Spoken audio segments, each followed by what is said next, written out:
What's up, everyone? This is your host, Ghost, coming to you live with another wonderful video. How is everyone doing today? Doing well myself. Hold on, gotta get the hat on. Oh, excuse me. Sorry about that. All right, I know I have been MIA for a bit. Been really busy, taking care of the family, such. So I haven't been really able to stream that much, and just generally haven't been, like I said, just been really busy. Um, so what we got today is the uh, vice presidential candidates debate. Should be very interesting, right? Don't you think? Sorry about that. I am currently getting over being extremely sick. So I will try to keep the no snorts down to a minimum. I probably will not be successful, unfortunately. Um, let's see if that fucking helped. So yeah. Let's see. Yeah, that's it. So we got, like I said, we got the all right, hold on. There we go. All right, we got the okay, that's better. Fucking hell, that's a lot better. I kept I kept hearing a bunch of like fucking my own voice and it was drive me nuts. But I fixed it. All right. So like I said, we have the vice presidential debates hosted by CBS. We'll be covering that. We'll be watching it, and hopefully it'll go well. Um, I have it up and ready on Rumble or on CBS, but I think the smarter thing for me to do would be to have it. There we go. Crowder. That's Crowder. I would think.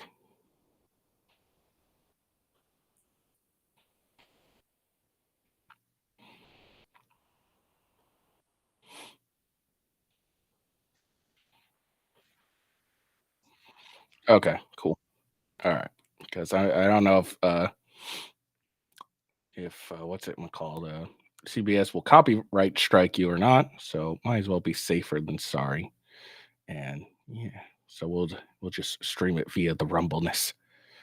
So this is from Rumble, one of Rumble's channels. So I shouldn't have to worry about a copyright strike on the YouTube.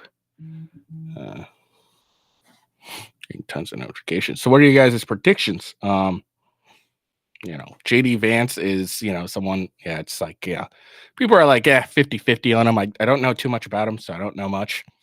I haven't really done a deep dive on him. But there's a lot of people that I respect that don't like him or are ambivalent towards him. Very few people that I know of that actually like Tim Waltz. Waltz, if you guys don't remember, is the governor of Minnesota. It was under him that disastrous BLM riots took place after George Floyd was killed. And he has terrible policies, especially when it comes to kids and transgenderism. So who knows? But yeah, I mean, JD Vance seems, a lot better. Like I said, I don't know too much about JD Vance. He's, so he used to be a never Trumper. Now he is, obviously Trump's VP. So I mean, he has some interesting. He has some good views on uh on various things. But I don't know. Let's see.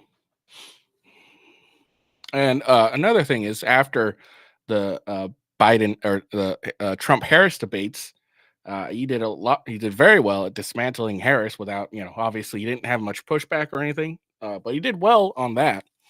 So it'll be interesting to see what he's going to do against his own opponent by himself without the help of having to be in the moment instead of being able to look at it at 2020 hindsight.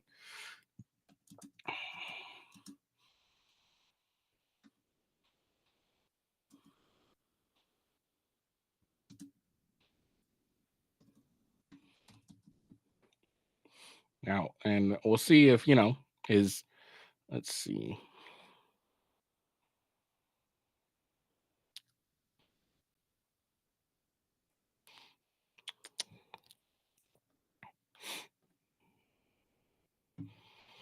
Just trying to give a look, see.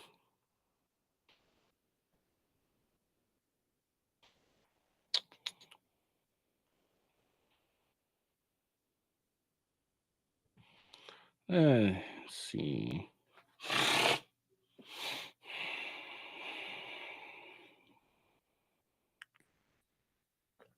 It's nothing. Let's see. Just trying to look at maybe his positions, political positions. Can't really find it much.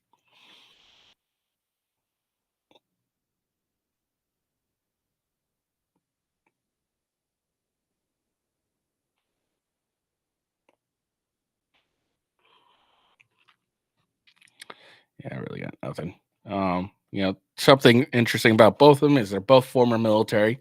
JD Vance was in the Marines. All right, let me check out his rank.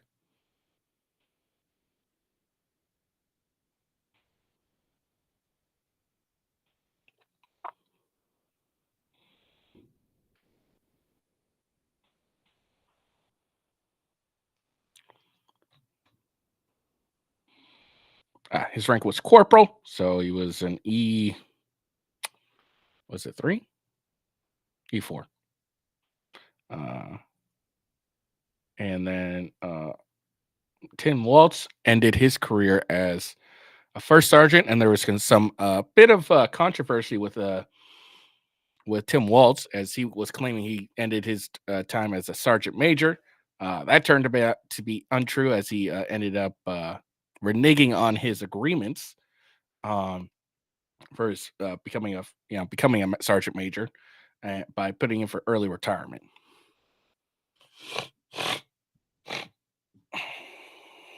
So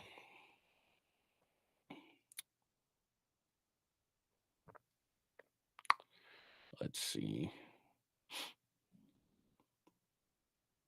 Yeah, they still got him listed as a command sergeant major, but that's not true. He ended his term. He reneged on his deal. Like, he made a deal basically where, like, I will continue serving X amount of years, and so in return you will give me the rank of sergeant major or command sergeant major, and I agree to continue my extend my tour, whatever it is, or extend my contract. And he reneged on that and put in for early retirement. So technically, he's actually ended as a first sergeant, but he's spent the past X years just saying, "Oh, I retired as a command sergeant major." Wasn't really true.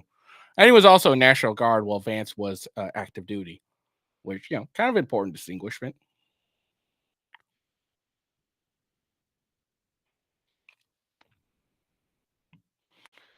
All right. Well, we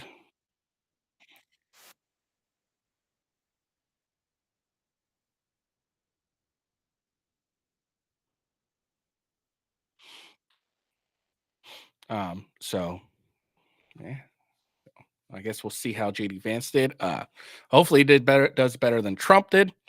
Trump, while he didn't lose, as a lot of people were blasting, like, "Oh, he lost the debate." I don't think he lost, but I don't think he won either. I think it was a fairly neck and neck. It ended in basically a draw where maybe due to the biasness of the moderators, probably pulled some independent or some not independents, but non-voters or unsure voters. Oh, here it is. Ohio. Now, this is likely the final debate of this election cycle, and voting is already underway in 20 states. CBS News polling shows this remains a race either presidential candidate could win. Yeah, the CBS News vice presidential debate starts now. Fight for every single vote, and we're going to take this country back. And we are ready to continue to build the future together. Like I said, it wasn't like a clear victory for either side. The Harris versus Trump debate. I think due to the biases consensus of the moderators. There were some middle voters who went over to Trump, and then Harris not actually being as incompetent as she live was from touted CBS as, News had some middle headquarters voters in probably New go to York. hers, America but there wasn't a lot of decides headway the either way, vice in my opinion. presidential debate. So let's see how they do it here. Let's see if we actually talk about some important shit. And not, Good evening, I'm Nora O'Donnell, and thank you for joining us for tonight's CBS News Vice Presidential Debate. We want to welcome our viewers on CBS, on other networks here in the U.S. and around the world. We have a consequential night ahead, and our focus is the issues that matter to you, the voter. Let's introduce the candidates. Minnesota's Democratic Governor Tim Walz and Ohio's Republican Senator J.D. Vance tonight meeting for the first time. I'm Margaret Brennan. In order to have a thoughtful and civil debate, these are the rules that both campaigns have agreed to. Questions will be directed at one candidate who will have 2 minutes to respond.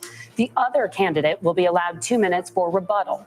Then each candidate will get another minute to make further points, with an additional 1 minute each at the discretion of the moderator. Fair moderators? The primary role of the moderators is to facilitate the debate between the candidates, enforce the rules, and provide the candidates with the opportunity to fact-check claims made by each other.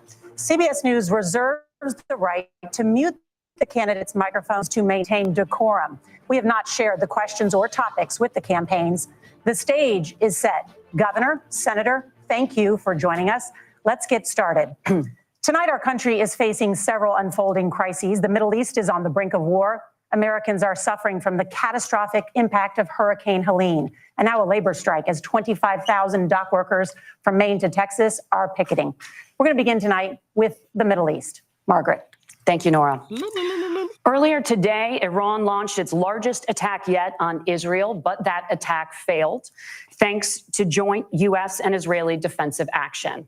President Biden has deployed more than 40,000 U.S. military personnel and assets to that region over the past year to try to prevent a regional war.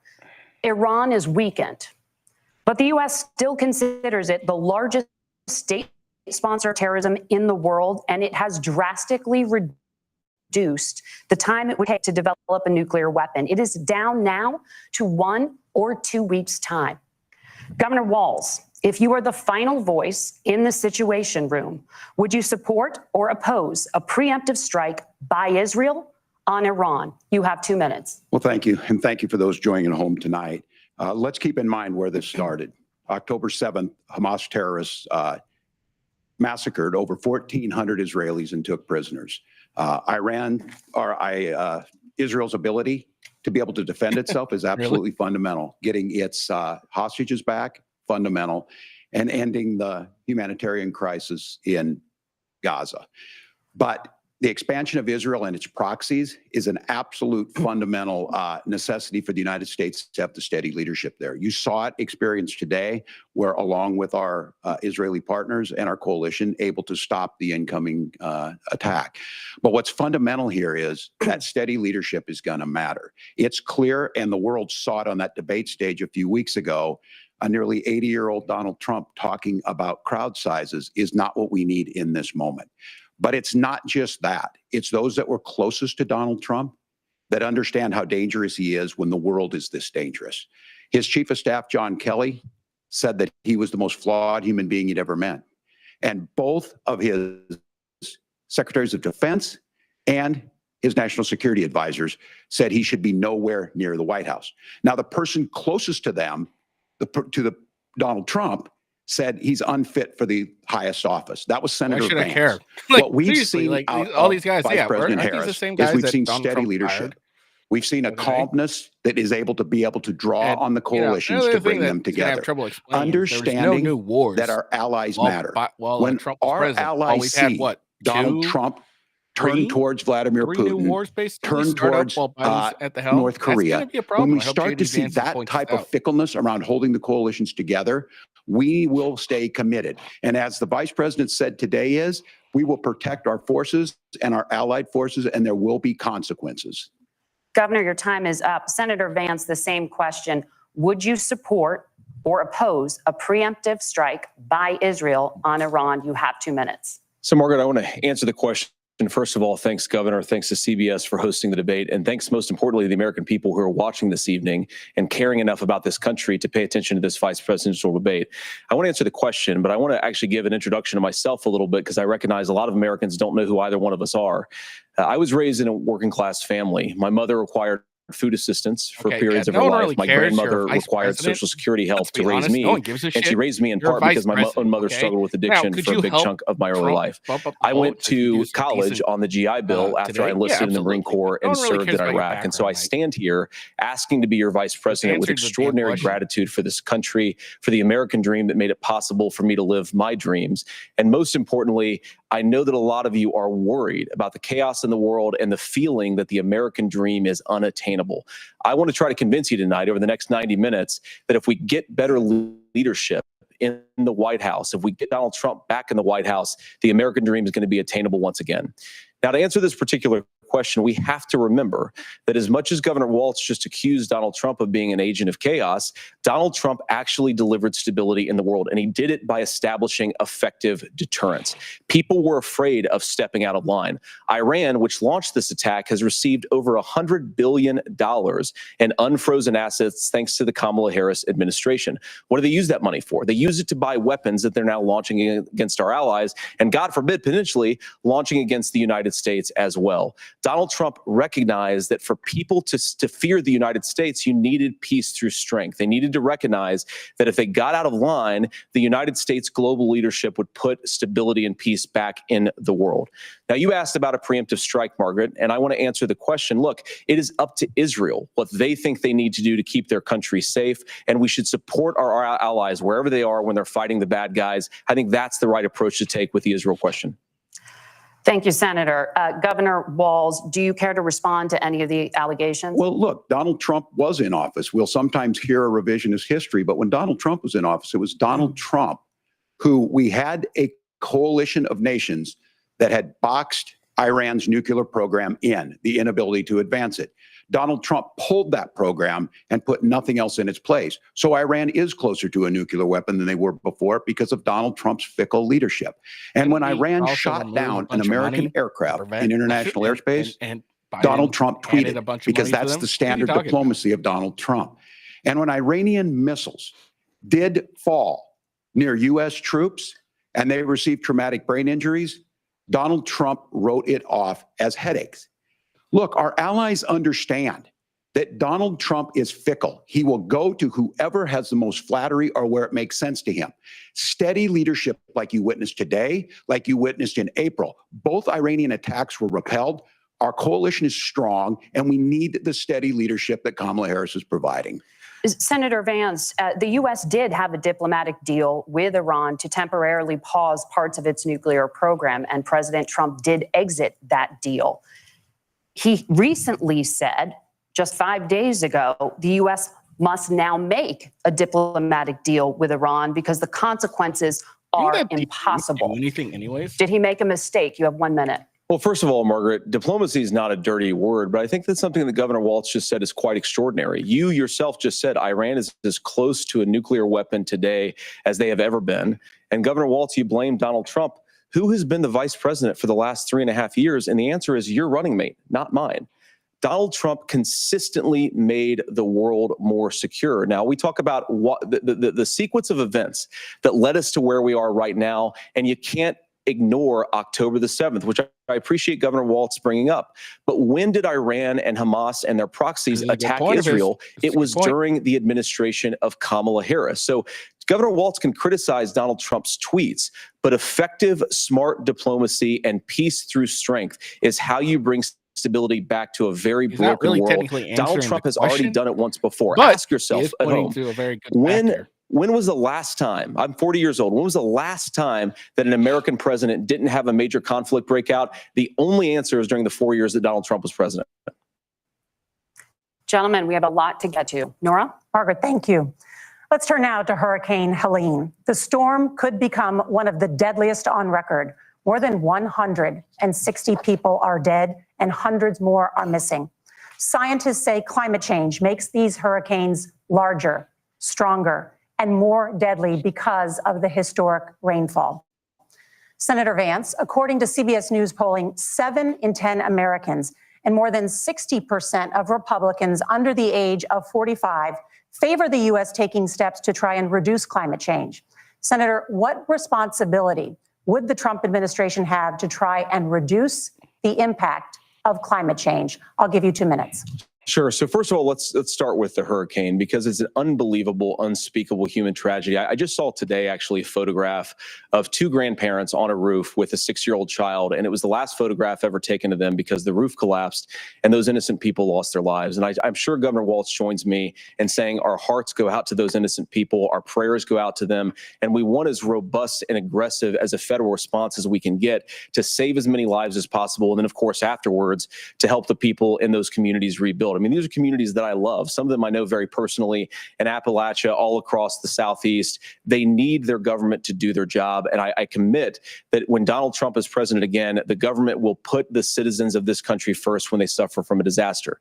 And Nora, you asked about climate change. I think this is a very important issue. Look, a lot of people are justifiably worried about all these crazy weather patterns. I think it's important for us, first of all, to say Donald Trump and I support clean air, clean water. We want the environment to be cleaner and safer. But one of the things that I've noticed some of our Democratic friends talking a lot lot is a concern about carbon emissions, this idea that carbon emissions drives all of the climate change. Well, let's just say that's true. Just for the sake of argument, we're not arguing about weird science. Let's just say that's true. Well, if you believe that, what would you want to do? The answer is that you'd want to reshore as much American manufacturing as possible, and you'd want to produce as much energy as possible in the United States of America, because we're the cleanest economy in the entire world. What have Kamala Harris's policies actually led to? More energy production in China, more manufacturing overseas, more doing business in some of the dirtiest parts of the entire world. And when I say that, I mean the amount of carbon emissions they're doing per unit of economic output. So if we actually care about getting cleaner air and cleaner water, the best thing to do is to double down and invest in American workers and the American people. And unfortunately, Kamala Harris has done exactly the opposite. Governor Walz, you have 2 minutes to respond. Well, we got close to an agreement because all those things are happening. Look, first of all, it is a horrific tragedy with this hurricane. And my heart goes out to the folks that are down there in contact with the governors. I serve as co-chair of the Council of Governors as we work together on these emergency managements. Governors know no partisanship. They work together. So all of the governors and the emergency responders are on the ground. Those happen on the front end. The federal government comes in, makes sure they're there that we recover, but we're still in that phase where we need to make sure that they're staying there, staying focused. Now, look, coming back to the climate change issue, there's no doubt this thing roared onto the scene faster and stronger than anything we've seen. Senator Vance has said that there's a climate problem in the past. Donald Trump called it a hoax and then joked that these things would make more beachfront property to be able to invest in. What we've seen out of the Harris administration now, the Biden-Harris administration, is we've seen this investment. We've seen massive investments, the biggest in global history that we've seen in the Inflation Reduction Act, has created jobs all across the country. 2,000 in Jeffersonville, Ohio, taking the EV technology that we invented and making it here. 200,000 jobs across the country. The largest solar manufacturing plant in North America sits in Minnesota. But my farmers know climate change is real. They've seen 500-year droughts, 500-year floods back to back. But what they're doing is adapting, and this has allowed them to tell me, look, I harvest corn, I harvest soybean, and I harvest wind. We are producing more natural gas and more oil at any time than we ever have. We're also producing more clean energy. So the solution for us is to continue to move forward, that climate change is real. Reducing our impact is absolutely critical, but this is not a false choice. You can do that at the same time you're creating the jobs that we're seeing all across the country. That's exactly what this administration has done. We are seeing us becoming an energy superpower for the future, not just the current. And that's what absolutely makes sense. And then we start thinking about how do we mitigate these disasters? Thank you. Senator, I want to give you an opportunity to respond there. The governor mentioned that President Trump has called climate change a hoax. Do you agree? Well, look, what the president has said is that if the Democrats, in particular Kamala Harris and her leadership, if they really believe that climate change is serious, what they would be doing is more manufacturing and more energy production in the United States of America, and that's not what they're doing. So clearly, Kamala Harris herself doesn't believe her own rhetoric on this. If she did, she would actually agree with Donald Trump's energy policies. Now, something Governor Waltz said I think is important to touch upon, because when we talk about clean energy, I think that's a slogan that often the Democrats will use here. And I'm talking, of course, about the Democratic leadership. And the real issue is that if you're spending hundreds of millions or even billions of dollars of American taxpayer money on solar panels that are made in China, number one, you're going to make the economy dirtier. We should be making more of those solar panels here in the United States of America. Some of them are, Tim, but a lot of them are being made overseas in China, especially the components that go into those solar panels. So if you really want to make the environment cleaner, you've got to invest in more energy production. We haven't built a nuclear facility, I think, one in the past 40 years. Senator. Natural gas, we got to invest more in it. Kamala Harris has done the opposite. That's raised energy prices and also meant that we're doing Senator, worse by the climate. Senator, your time is up. Governor, would you like to respond? Well, look, we're producing more natural gas than we ever have. There's no moratorium on that. We're producing more oil, but the folks know. And like I said, again, these are not liberal folks. These are not folks that are Green New Deal folks. These are farmers that have been drought one year, massive flooding the next year. They understand that, and it makes sense. Look, our number one export cannot be topsoil from erosion from these massive storms. We saw it in Minnesota this summer. And thinking about how do we respond to that, we're thinking ahead on this. And what Kamala Harris has been able to do in Minnesota, we're starting to weatherproof some of these things. The infrastructure law that was passed allows us to think about mitigation in the future. How do we make sure that we're protecting by burying our power lines? How do we make sure that we're protecting lakefronts and things that we're seeing more and more of? But to call it a hoax and to take the oil company executives to Mar-a-Lago, say, give me money for my campaign, and I'll let you do whatever you want. We can be smarter about that. And an all above energy policy is exactly what she's doing, creating those jobs right here. Again, Governor, your time is up. The overwhelming consensus among scientists is that the Earth's climate is warming at an unprecedented rate. Margaret. Thank you, Nora. We're going to turn now to immigration. The crisis at the U.S.-Mexico border consistently ranks as one of the top issues for American voters. Senator Vance, your campaign is pledging to carry out the largest mass deportation plan in American history and to use the U.S. military to do so. Could you be more specific about exactly how this will work? For example, would you deport parents who have entered the U.S. illegally and separate them from any of their children who were born on U.S. soil? No, you have 2 minutes. So first of all, Margaret, before we talk about deportations, we have to stop the bleeding. We have a historic immigration crisis because Kamala Harris started and said that she wanted to undo all of Donald Trump's border policies. 94 executive orders suspending deportations, decriminalizing illegal aliens, massively increasing the asylum fraud that exists in our system. That has opened the floodgates. And what it's meant is that a lot of fentanyl is coming into our country. I had a mother who struggled with opioid addiction and has gotten clean. I don't want people who are struggling with addiction to be deprived of their second chance because Kamala Harris let in fentanyl into our communities at record levels. So you've got to stop the bleeding. You've got to re-implement Donald Trump's border policies, build the wall, re-implement deportations. And that gets me to your point, Margaret, about what do we actually do? So we've got 25 million illegal aliens who are here in the country. What do we do with them? I think the first thing that we do is we start with the criminal migrants. About 1 million of those people have committed some form of crime in addition to crossing the border illegally. I think you start with deportations on those folks. And then I think you make it harder for illegal aliens to undercut the wages of American workers. A lot of people will go home if they can't work for less than minimum wage in our own country. And by the way, that'll be really good for our workers who just want to earn a fair wage for doing a good day's work. And the final point, Margaret, is you ask about family separation. Right now in this country, Margaret, we have 320,000 children that the Department of Homeland Security has effectively lost. Some of them have been sex trafficked. Some of them hopefully are at homes with their families. Some of them have been used as drug trafficking mules. The real family separation policy in this country is unfortunately Kamala Harris's wide open southern border. And I'd ask my fellow Americans to remember when she came into office, she said she was going to do this. Real leadership would be saying, you know what, I screwed up. We're going to go back to Donald Trump's border policies. I wish that she would do that. It would be good for all of us.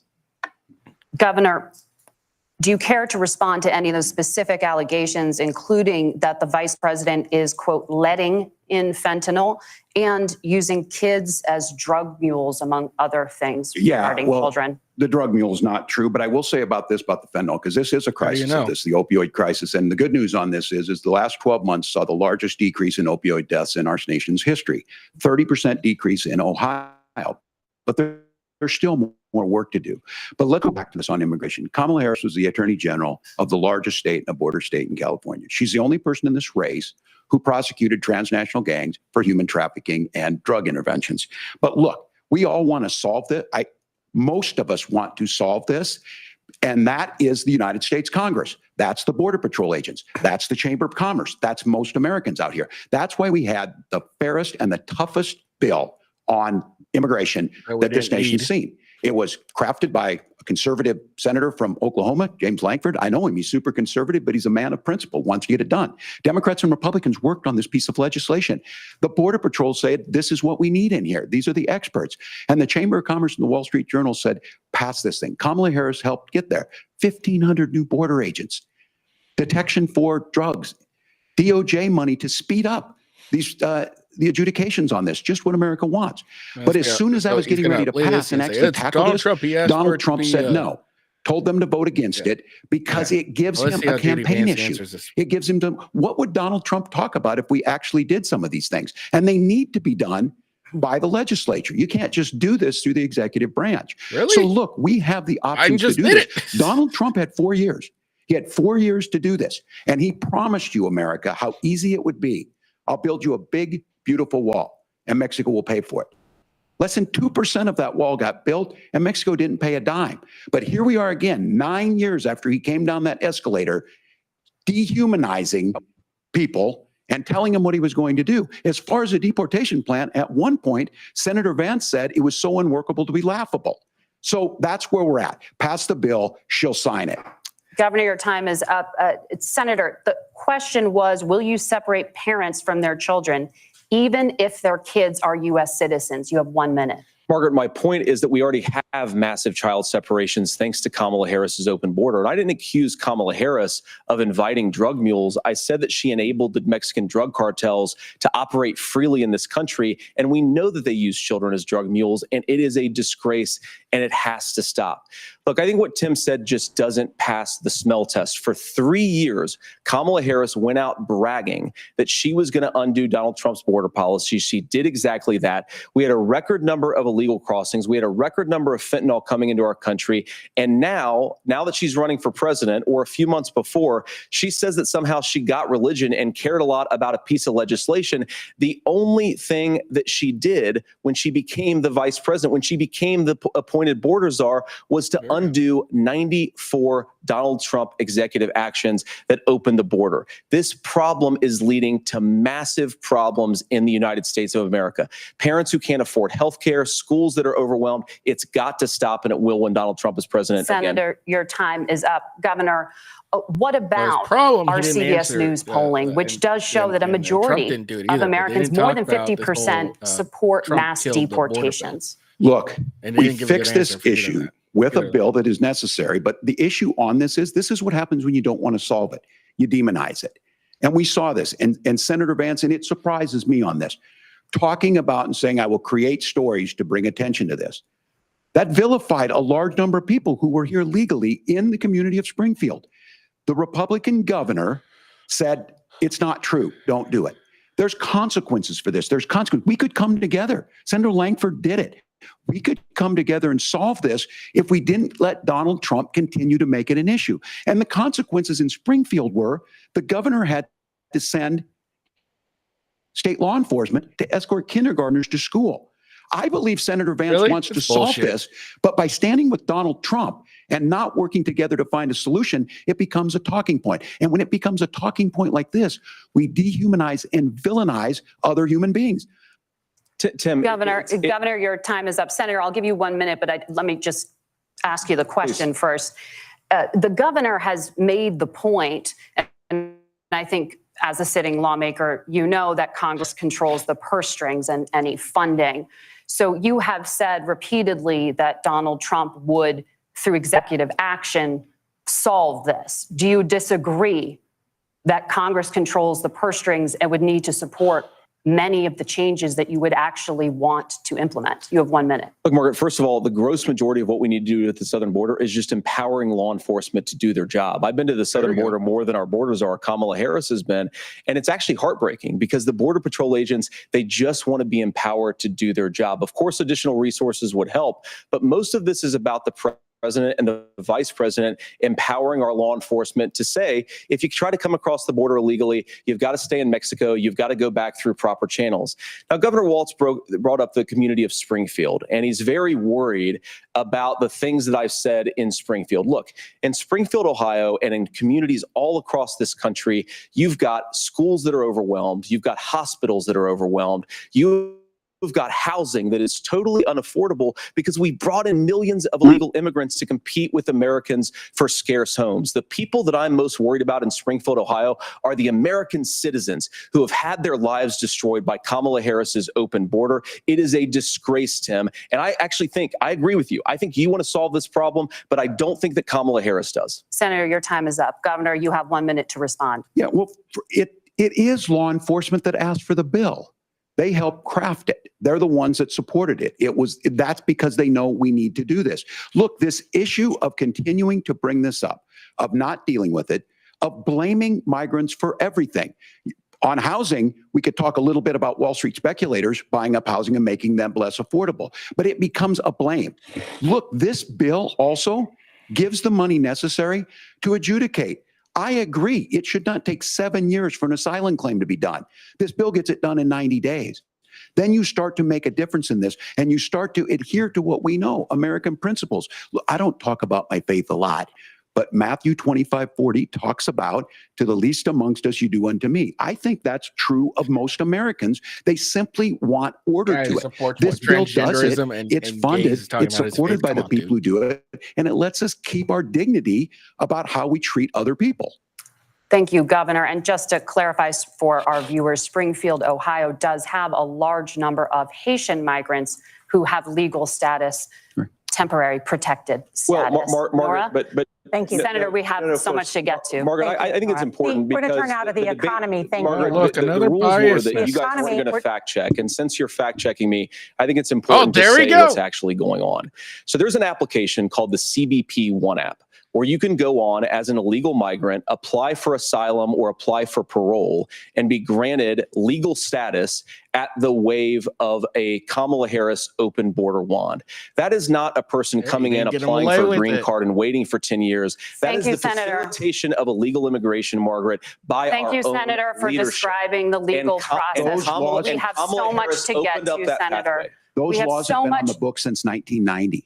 Thank you, gentlemen. The CBP One app has not been on the books since 1990. It's something that Kamala Harris created, Margaret. Gentlemen, the audience can't hear you because your mics are we can hear him. We have so much we want to get to. Thank you for explaining the legal process. Good job.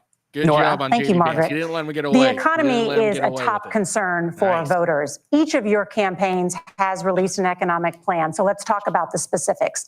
Governor Walz, Vice President Harris unveiled a plan that includes billions in tax credits for manufacturing, housing, and a renewed child tax credit. The Wharton School says your proposals will increase the nation's deficit by $1.2 trillion.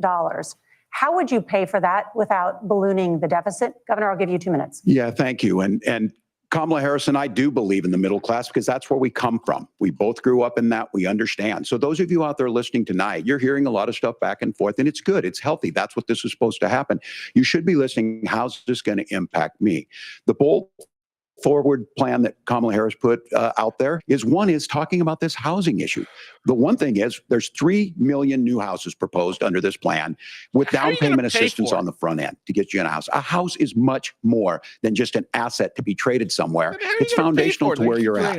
And then making sure that the things you buy every day, whether they be prescription drugs or other things, that there's fairness in that. Look, the $35 insulin is a good thing, but it costs $5 to make insulin. They were charging $800 before this law went into effect. As far as the housing goes, I've seen it in Minnesota. 12% more houses in Minneapolis, prices went down on rent 4%. It's working. And then making sure tax cuts go to the middle class. $6,000 child tax credit, we have one in Minnesota, reduces childhood poverty by a third. We save money in the long run, and we do the right thing for families. And then getting businesses off the ground. The law as it stands right now is $5,000 tax credit for small business, increasing that to $50,000. Now, this is a philosophical difference between us. Donald Trump made a promise, and I'll give you this. He kept it. He took folks to Mar-a-Lago, said, you're rich as hell, I'm going to give you a tax cut. He gave the tax cuts that predominantly went to the top class. What happened there was an $8 trillion increase in the national debt, the largest ever. Now he's proposing a 20% consumption or sales tax on everything we bring in. Everyone agrees, including businesses, it would be destabilizing it. It would increase inflation and potentially lead to a recession. Look, this is simple for you. Where are we going? Kamala Harris has said to do the things she wants to do. We'll just ask the wealthiest to pay their fair share. When you do that, our system works best, more people are participating in it, and folks have the things that they need. Senator, I want to give you a moment to respond on that. But similarly, the Wharton School has done an analysis of the Trump plan and says it would increase the nation's deficit by $5.8 trillion. My question is the same for you. How do you pay for all that without ballooning the deficit? I'll give you 2 minutes. Well, first of all, you're going to hear a lot from Tim Waltz this evening, and you just heard it in the answer, a lot of what Kamala Harris proposes to do. And some of it, I'll be honest with you, it even sounds pretty good. Here's what you won't hear, is that Kamala Harris has already done it. Because she's been the vice president for 3.5 years. She had the opportunity to enact all of these great policies. And what she's actually done instead is drive the cost of food higher by 25%, drive the cost of housing higher by about 60%. Open the American southern border and make middle-class life unaffordable for a large number of Americans. If Kamala Harris has such great plans for how to address middle-class problems, then she ought to do them now. Not when asking for a promotion, but in the job the American people gave her 3.5 years ago. And the fact that she isn't tells you a lot about how much you can trust her actual plans. Now, Donald Trump's economic plan is not just a plan, but it's also a record. A lot of those same economists attack Donald Trump's plans, and they have PhDs, but they don't have common sense and they don't have wisdom, because Donald Trump's economic policies delivered the highest take-home pay in a generation in this country, 1.5% inflation, and to boot, peace and security all over the world. So when people say that Donald Trump's economic plan doesn't make sense, I say, look at the record. He delivered rising take-home pay for American workers. Now, Tim admirably admits that they want to undo the Trump tax cuts. But if you look at what was so different about Donald Trump's tax cuts, even from previous Republican tax cut plans, is that a lot of those resources went to giving more take-home pay to middle-class and working-class Americans. It was passed in 2017, and you saw an American economic boom unlike we've seen in a generation in this country. That is a record that I'm proud to run on, and we're going to get back to that common sense wisdom so that you can afford to live the American dream again. I know a lot of you are struggling. I know a lot of you are worried about paying the bills. It's going to stop when Donald Trump brings back common sense to this country. Governor, do you want to respond to that? What has Kamala Harris done for the middle class? Yeah, well, Kamala Harris's day one was Donald Trump's failure on COVID that led to the collapse of our economy. We were already before COVID in a manufacturing recession, but 10 million people out of work, largest percentage since the Great Depression. 9 million jobs closed on that. That was day one, whether it was the Infrastructure Act or other things we moved. Now, you made a question about experts, said this. I've made a note of this. Economists can't be trusted. Science can't be trusted. National security folks can't be trusted. Look, if you're going to be president, you don't have all the answers. Donald Trump believes he does. My pro tip of the day is this. If you need heart surgery, listen to the people at the Mayo Clinic in Rochester, Minnesota, not Donald Trump. And the same thing goes with this. And I ask you out there, teachers, nurses, truck drivers, or whatever, how is it fair that you're paying your taxes every year and Donald Trump hasn't paid any federal tax in the last 15 years, and the last year as president? That's what's wrong with the system. There's a way around it, and he's bragged about that. Yeah, We're just he asking did brag for about fairness it. in He it, said, and that's all you change want. the system if you don't like it, but you won't. Governor, you say donors trust do it the yourself. experts. But those same experts for 40 years said that if we shipped our manufacturing base off to China, we'd get cheaper goods. They lied about that. They said if we shipped our industrial base off to other countries, to Mexico and elsewhere, it would make the middle class stronger. They were wrong about that. They were wrong about the idea that if we made America less self-reliant, less productive in our own nation that would somehow make us better off, and they were wrong about it. And for the first time in a generation, Donald Trump had the wisdom and the courage to say to that bipartisan consensus, we're not doing it anymore. We're bringing American manufacturing back. We're unleashing American energy. We're going to make more of our own stuff. And this isn't just an economic issue. I mean, I've got 3 beautiful little kids at home, 7, 4, and 2, and I love them very much, and I hope they're in bed right now. But look, so many of the drugs, the pharmaceuticals that we put in the bodies of our children are manufactured by nations that hate us. This has to stop. And we're not going to stop it by listening to experts. We're going to stop it by listening to common sense wisdom, which is what Donald Trump governed on. Senator, your time is up. Governor Waltz, can you address that? I mean, voters say they trust Donald Trump on the economy more. Why? Well, if you're listening tonight and you want billionaires to get tax cuts, you heard what the numbers were. Look, I'm a union guy on this. I'm not a guy who wanted to ship things overseas, but I understand that, look, we produce soybeans and corn. We need to have fair trading partners. That's something that we believe in. I think the thing that most concerns me on this is Donald Trump was the guy who created the largest trade deficit in American history with China. So the rhetoric is good. Much of what the senator said right there, I'm in agreement with him on this. I watched it happen too. I watched it to my communities, and we talked about that. But we had people undercutting the right to collectively bargain. We had right to work states made it more difficult. We had companies that were willing to ship it over, and we saw people profit.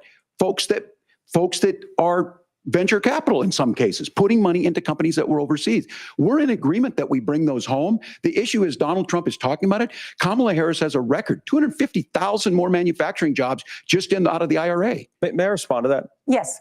So appreciate that. So if you notice, what Governor Waltz just did is he said, first of all, Donald Trump has to listen to the experts. And then when he acknowledged that the experts screwed up, he said, well, Donald Trump didn't do nearly as good of a job as the statistics No, that's a gross generalization. That he did. So what Tim Waltz is doing, and I honestly, Tim, I think you got a tough job here because you've got to play whack-a-mole. You've got to pretend that Donald Trump didn't deliver rising take-home pay, which of course he did. You've got to pretend that Donald Trump didn't deliver lower inflation, which of course he did. And then you simultaneously got to defend Kamala Harris's atrocious economic record, which has made gas, groceries, and housing unaffordable for American citizens. I was raised by a woman who would sometimes go into medical debt so that she could put food on the table in our household. I know what it's like to not be able to afford the things that you need to afford. We can do so much better. To all of you watching, we can get back to an America that's affordable again. We just got to get back to common sense economic principles. I hope we have a conversation on healthcare then. Senator, Governor. Please. Thank you. Margaret? We have a lot to get to ahead, gentlemen, on many topics. But right now, I want to talk about personal qualifications. The vice president is often the last voice the president hears before making consequential decisions. We want to ask you about your leadership qualities. Governor Waltz, you said you were in Hong Kong during the deadly Tiananmen Square protests in the spring of 1989. But Minnesota Public Radio and other media outlets are reporting that you actually didn't travel to Asia until August of that year. Can you explain that discrepancy? Yeah, well, and to the folks out there who didn't get at the top of this, look, I grew up in small rural Nebraska, town of 400, town that you rode your bike with your buddies till the streetlights come on, and I'm proud of that service. I joined the National Guard at 17, worked on family farms, and then I used the GI Bill to become a teacher, passionate about it, a young teacher. My first year out, I got the opportunity in the summer of '89 to travel to China. 35 years ago, be able to do that. I came back home and then started a program to take young people there. We would take basketball teams, we would take baseball teams, we would take dancers, and we would go back and forth to China. The issue for that was to try and learn. Now, look, my community knows who I am. They saw where I was at. Look, I will be the first to tell you, I have poured my heart into my community. I've tried to do the best I can, but I've not been perfect. And I'm a knucklehead at times, but it's always been about that. Those same people elected me to Congress for 12 years. And in Congress, I was one of the most bipartisan people, working on things like farm bills that we got done, working on veterans benefits. And then the people of Minnesota were able to elect me to governor twice.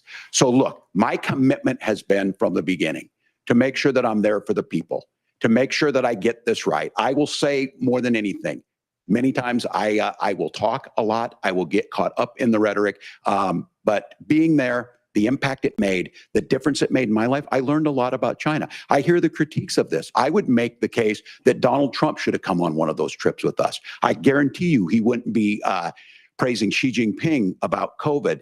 And I guarantee you he wouldn't start a trade war that he ends up losing. So this is about trying to understand the world. It's about trying to do the best you can for your community. And then it's putting yourself out there and letting your folks understand what it is. My commitment, whether it be through teaching, which I was good at, or whether it was being a good soldier or was being a good member of Congress, those are the things that I think are the values that people care about. Governor, just to follow up on that, the question was, can you explain the discrepancy? All I said on this was I got there that summer and misspoke on this. So I will just, that's what I said. I was in Hong Kong and China during the democracy protests went in. And from that, I learned a lot of what needed to be in governance. Thank you, Governor. Senator Vance, in 2016, you called your running mate, Donald Trump, unfit for the nation's highest office, and you said he could be America's Hitler. Is more important. I know you've been asked many times, and you've said you regret those comments and explained you then voted for Donald Trump in 2020. But the Washington Post reported new messages last week in which you also disparaged Trump's economic record while he was president, writing to someone in 2020, quote, Trump thoroughly failed to deliver his economic populism. You're now his running mate, and you've shifted many of your policy stances to align with his. If you become vice president, why should Americans trust that you will give Donald Trump the advice he needs to hear and not just the advice he wants to hear? You have 2 minutes. Well, first of all, Margaret, because I've always been open. And sometimes, of course, I've disagreed with the president, but I've also been extremely open about the fact that I was wrong about Donald Trump. I was wrong, first of all, because I believed some of the media stories that turned out to be dishonest fabrications of his record. But most importantly, Donald Trump delivered for the American people. Rising wages, rising take-home pay, an economy that worked for normal Americans, a secure southern border, a lot of things, frankly, that I didn't think he'd be able to deliver on. And yeah, when you screw up, when you misspeak, when you get something wrong and you change your mind, you ought to be honest with the American people about it. It's one of the reasons, Margaret, why I've done so many interviews is because I think it's important to actually explain to the American people where I come down on the issues and what changed. Now, you pointed out the messages from 2020. Margaret, I've been extremely consistent that I think there were a lot of things that we could have done better in the Trump administration the first round if Congress was doing its job. I strongly believe, and I've been a United States Senator, that Congress is not just a high-class debating society. It's not just a forum for senators and congressmen to whine about problems. It's a forum to govern. So there were a lot of things on the border, on tariffs, for example, where I think that we could have done so much more if the Republican Congress and the Democrats in Congress had been a little bit better about how they govern the country. They were so obsessed with impeaching Donald Trump, they couldn't actually govern. And I want to talk about this tariff issue in particular, Margaret, because Tim just accused this of being a national sales tax. Look, the one thing, and you're probably surprised to hear me praising Joe Biden, but the one thing that Joe Biden did is he continued some of the Trump tariffs that protected American manufacturing jobs. And it's the one issue, the most pro-worker part of the Biden administration, it's the one issue where Kamala Harris has run away from Joe Biden's record. Think about this. If you're trying to employ slave laborers in China at $3 a day, you're going to do that and undercut the wages of American workers unless our country stands up for itself and says you're not accessing our markets unless you're paying middle-class Americans a fair wage. Senator, your time is up. Nora? Thank you. Now to the issue of reproductive rights. Governor Waltz, after Roe versus Wade was overturned, you signed a bill into law that made Minnesota one of the least restrictive states in the nation when it comes to abortion. Former President Trump said in the last debate that you believe abortion, quote, in the 9th month is absolutely fine. Yes or no? Is that what you support? I'll give you 2 minutes. That's not what the bill says, but look, this issue is what's on everyone's mind. Donald Trump put this all into motion. He brags about how great it was that he put the judges in and overturned Roe versus Wade, 52 years of personal autonomy. And then he tells us, oh, we send it to the states. It's a beautiful thing. Amanda Zaworski would disagree with you on it's a beautiful thing. A young bride in Texas waiting for their child at 18 weeks. She has a complication, a tear in the membrane. She needs to go in. The medical care at that point needs to be decided by the doctor. And that would have been an abortion. But in Texas, that would have put them in legal jeopardy. She went home, got sepsis, nearly dies, and now she may have difficulty having children. Or in Kentucky, Hadley Duvall, a 12-year-old child, raped and impregnated by her stepfather.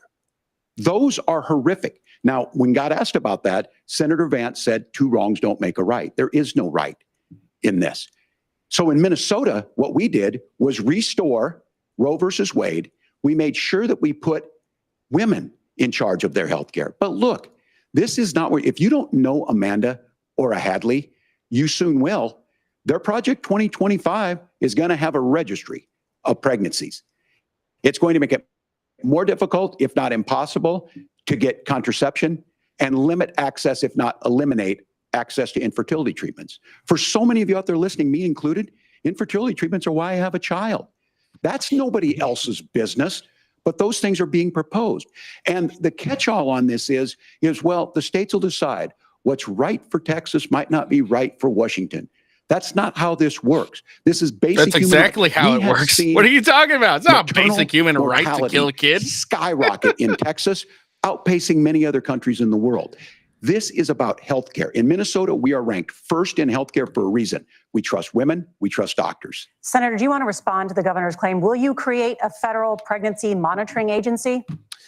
No, Nora, certainly we won't. And I want to talk about this issue because I know a lot of Americans care about it, and I know a lot of Americans don't agree with everything that I've ever said on this topic. And, you know, I grew up in a working class family in a neighborhood where I knew a lot of young women who had unplanned pregnancies and decided to terminate those pregnancies because they feel like they didn't have any other options. And, you know, one of them is actually very dear to me. And I know she's watching tonight, and I love you. And she told me something a couple years ago that she felt like she hadn't had that abortion, that it would have destroyed her life because she was in an abusive relationship.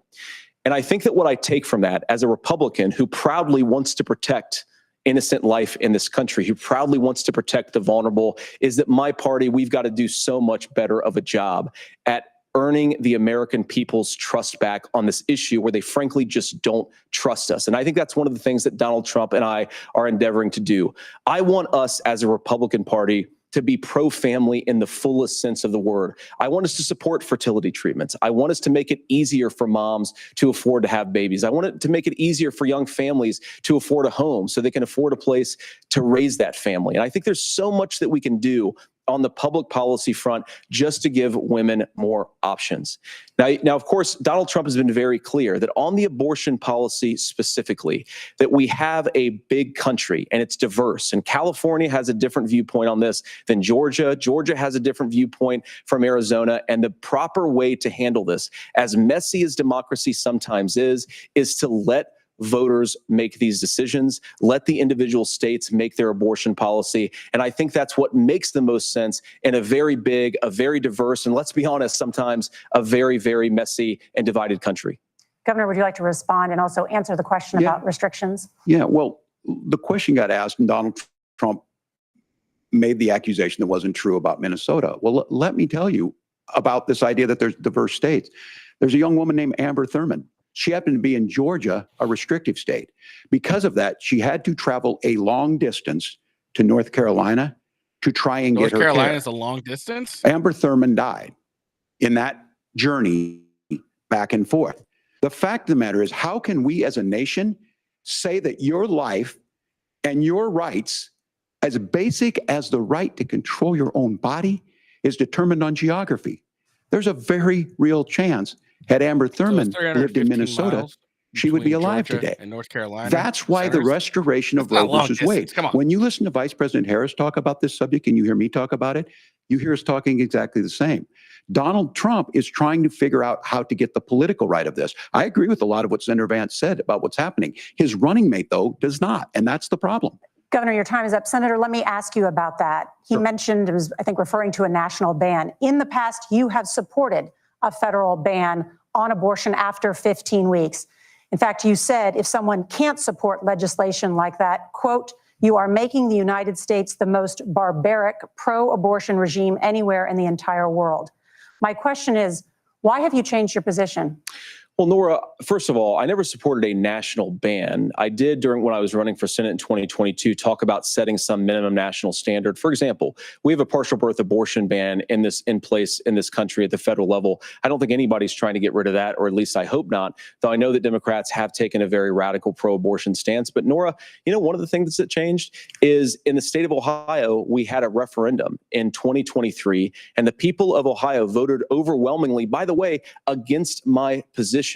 And I think that what I learned from that, Nora, is that we've got to do a better job at winning back people's trust. So many young women would love to have families. So many young women also see an unplanned pregnancy as something that's going to destroy their livelihood, destroy their education, destroy their relationships. And we have got to earn people's trust back. And that's why Donald Trump and I are committed to pursuing pro-family policies, making childcare more accessible, making fertility treatments more accessible, because we've got to do a better job at that. And that's what real leadership is. Governor, your response. I'm going to respond on the pro-abortion piece of that. No, we're not. We're pro-women. We're pro-freedom to make your own choice. You guys are pro-abortion. We know what the implications are to not be that. Women having miscarriages, women not getting the care, physicians feeling like they may be prosecuted for providing that care. And as far as making sure that we're educating our children and giving them options, Minnesota's a state with one of the lowest teen pregnancy rates. We understand that too. We know that the options need to be available, and we make that true. We also make it, we're a top 3 state for the best place to raise children. But these two things, to try and say that we're pro-children, but we don't like this, or you guys are pro-abortion, that's not the case at all. We are pro-freedoms for women to make their choices, and we're going, and Kamala Harris is making the case, to make options for children more affordable, a $6,000 child tax credit, but we're not going to base that on the backs of making someone like Amber Thurman drive 600 miles to try and get health care. Senator? May I respond to that? First of all, Governor, I agree with you. Amber Thurman should still be alive, and there are a lot of people who should still be alive, and I certainly wish that she was. And maybe you're free to disagree with me on this and explain this to me, but as I read the Minnesota law that you signed into law, the statute that you signed into law, it says that a doctor who presides over an abortion where the baby survives, the doctor is under no obligation to provide life-saving care to a baby who survives a botched late-term abortion. That is, I think, whether you're pro-choice or pro-abortion, that is fundamentally barbaric. And that's why I use that word, Nora, is because some of what we've seen, do you want to force Catholic hospitals to perform abortions against their will? Because Kamala Harris has supported suing Catholic nuns to violate their freedom of conscience. We can be a big and diverse country where we respect people's freedom of conscience and make the country more pro-baby and pro-family. But please. Yes, Governor, please respond. Look, this is one where there's always something there. This is a very simple proposition. These are women's decisions to make about their healthcare decisions, and the physicians who know best when they need to do this. Trying to distort the way a law is written to try and make a point, that's not it at all. What was I wrong about, Governor? Please tell me, what was I wrong about? That is not the way the law is written. Look, I've given this advice on a lot of things, that getting involved, that's been misread. It was fact-checked at the last debate. But the point on this is there's a continuation of these guys to try and tell women or to get involved. I use this line on this, just mind your own business. On this, things worked best when Roe versus Wade was in place. When we do a restoration of Roe, that works best. That doesn't preclude us from increasing funding for children. It doesn't increase us from making sure that once that child's born, like in Minnesota, they get meals, they get early childhood education, they get health care. So the hiding behind we're going to do all these other things when you're not proposing them in your budget, Kamala Harris is proposing them. She's proposing all those things to make life easier for families. I asked a specific question, Governor. You gave me a slogan as a response. It's not the case. It's not true. That's not what the law says. So they fact-checked it with President Trump. Gentlemen, there's a lot to discuss. We have to move on, and we're going to be right back with much more of the CBS News vice presidential debate in just a moment. Oh yeah, he asked for a fact check. He's like, hey, what's wrong? He's like, well, that's not how the law is written at all. What are you talking about, dude? You even went on radio. And lack of mobility, your lifestyle, or occupation. He literally went on radio and talked about it, and it was basically how JD Vance put it, if I remember correctly. Let's see.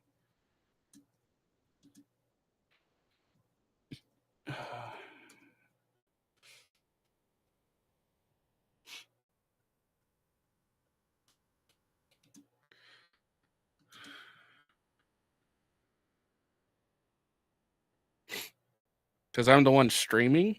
Are you talking about me, Lucas?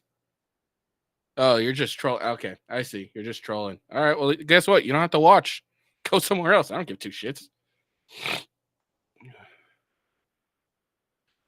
Let's see.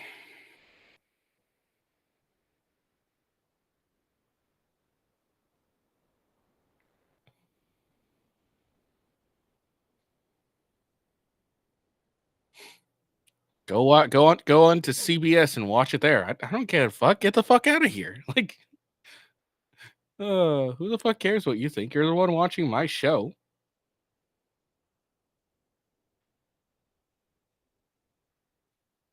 Let's see. Just trying to fact check Tim Waltz since CNN won't do it, or CBS.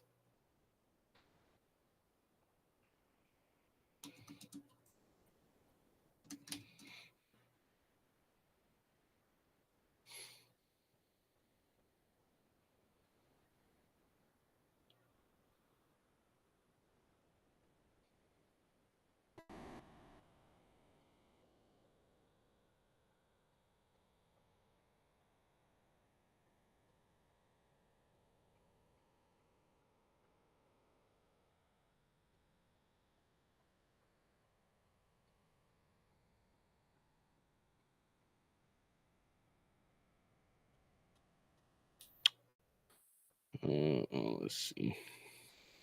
Just trying to see, because I remember him being on a talk show and he was talking about this particular fact. And now he's saying, no, it's not true at all. Okay.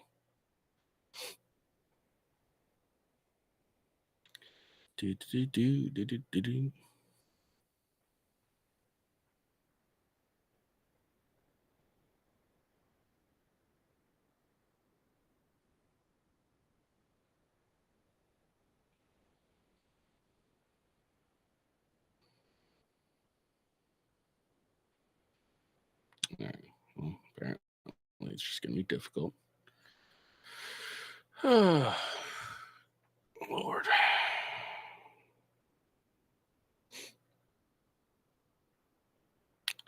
Okay, then just go, Lucas. No one cares about you. You know what? I'll help you. Let me help you out. I'll kick you out. You don't have to watch me.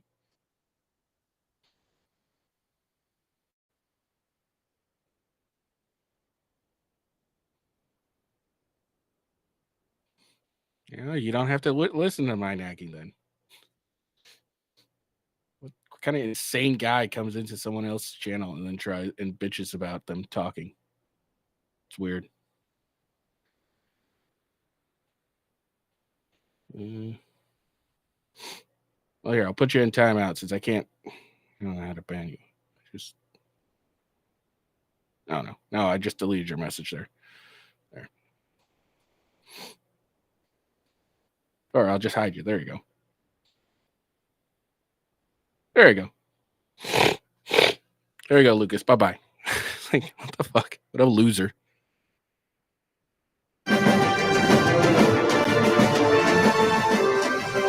Welcome back to the CBS News Vice Presidential Debate. We want to turn now to America's gun violence epidemic.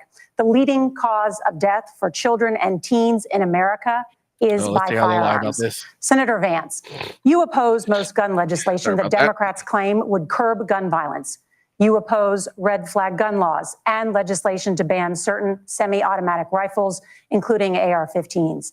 So let me ask you, earlier this year, for the first time, the parents of a school shooter were convicted of involuntary manslaughter and sentenced to 10 years in prison.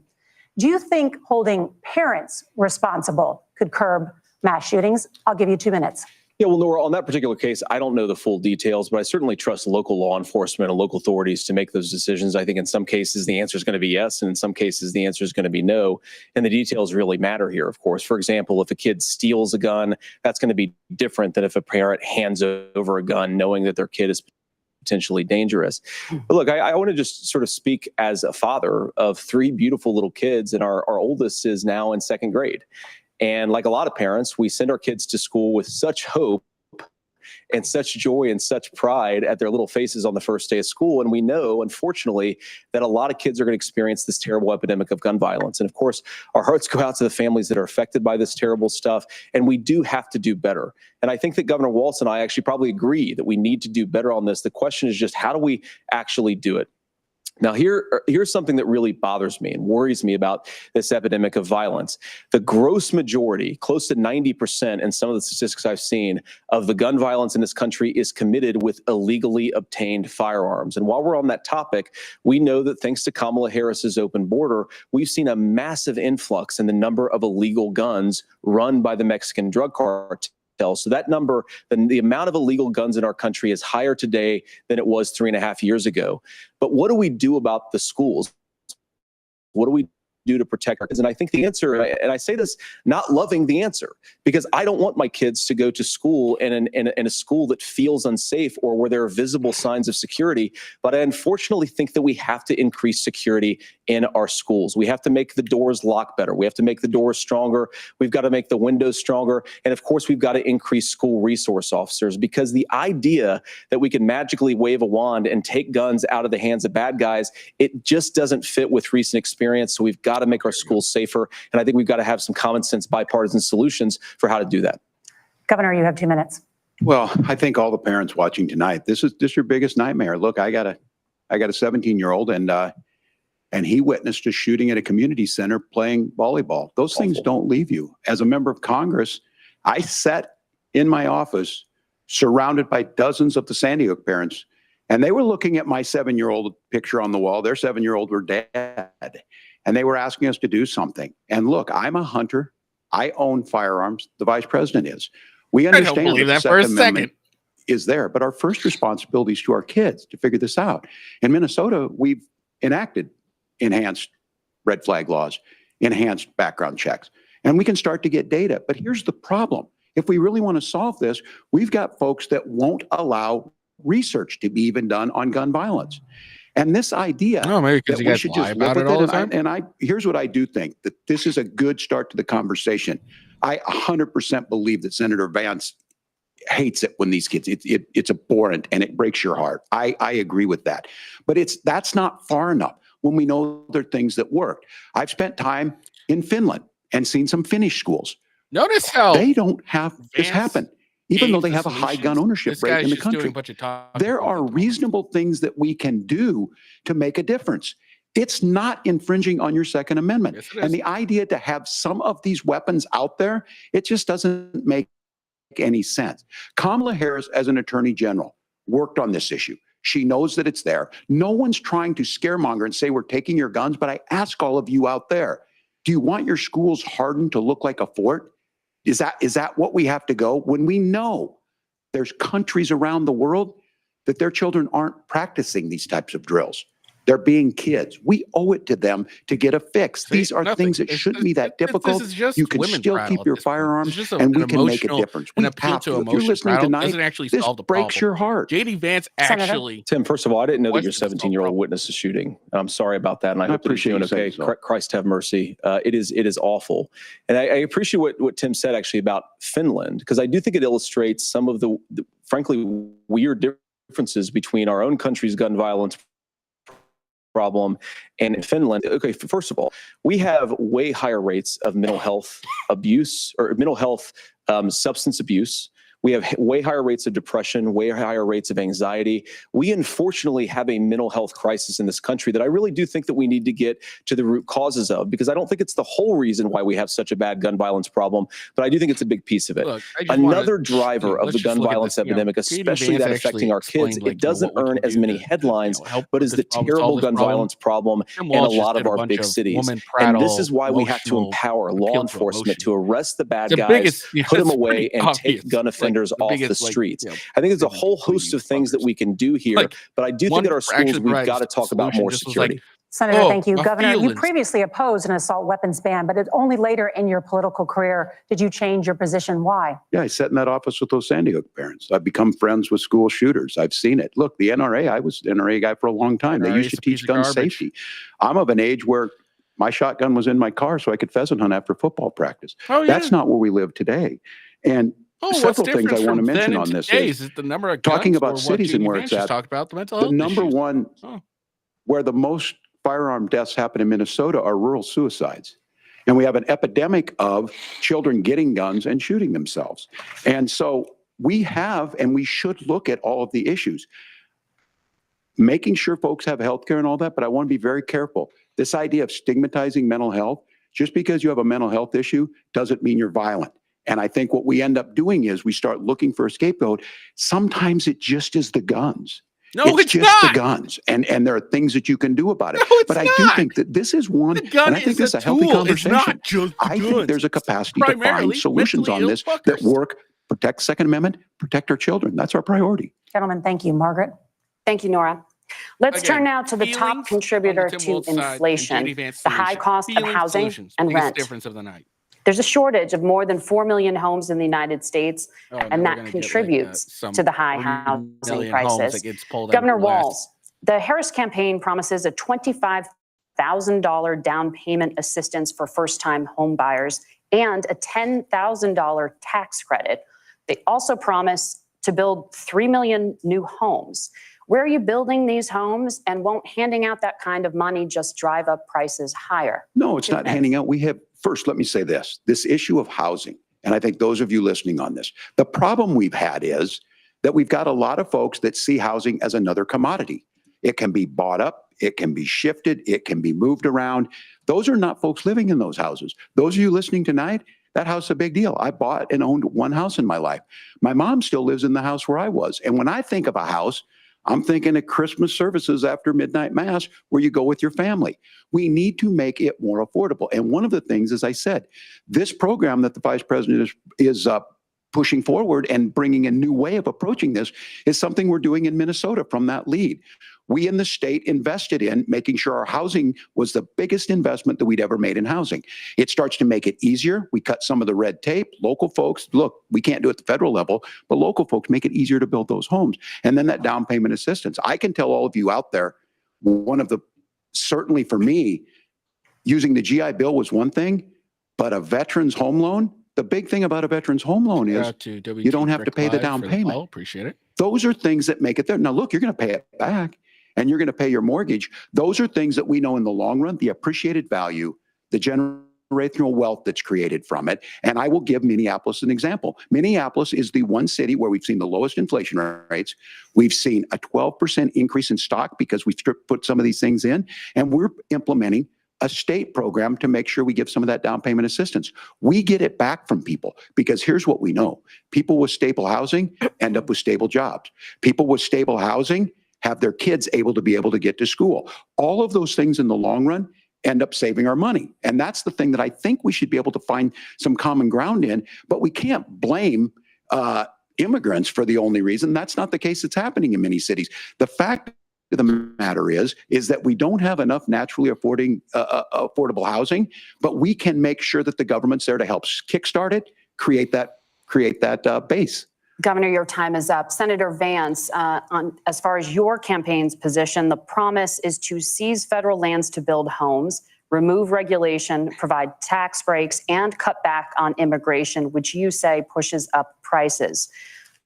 Where are you going to build all the new homes you're promising, and what part of any of this plan will provide immediate relief? You have 2 minutes. Well, first of all, Tim just said something that I agree with. We don't want to blame immigrants for higher housing prices, but we do want to blame Kamala Harris for letting in millions of illegal aliens into this country, which does drive up costs, Tim. 25 million illegal aliens competing with Americans for scarce homes is one of the most significant drivers of home prices in the country. It's why we have massive increases in home prices that have happened right alongside massive increases in illegal alien populations under Kamala Harris's leadership. Now, Tim just mentioned a bunch of ideas. Now, some of those ideas I actually think are halfway decent, and some of them I disagree with. But the most important thing here is Kamala Harris is not running as a newcomer to politics. She is the sitting vice president. If she wants to enact all of these policies to make housing more affordable, I invite her to use the office that the American people already gave her, not sit around and campaign and do nothing. nothing while Americans find the American dream of homeownership completely unaffordable.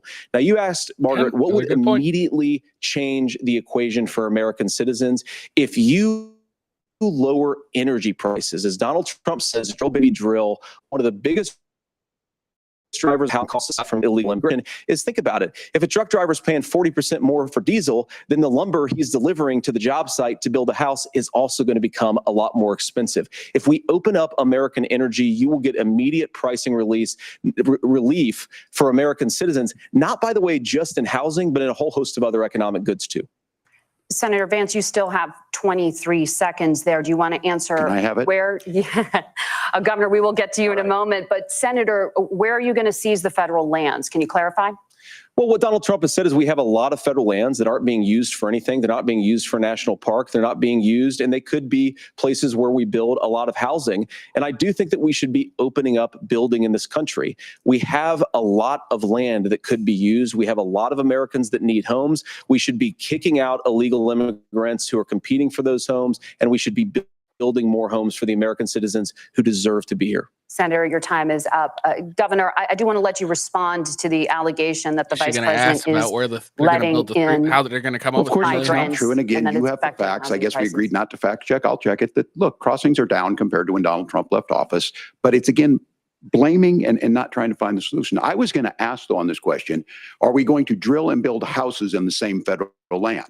And I think when people hear federal lands, these are really important pieces of land. Now, Minnesota doesn't have a lot of federal lands. I know in the western part of the countries we do.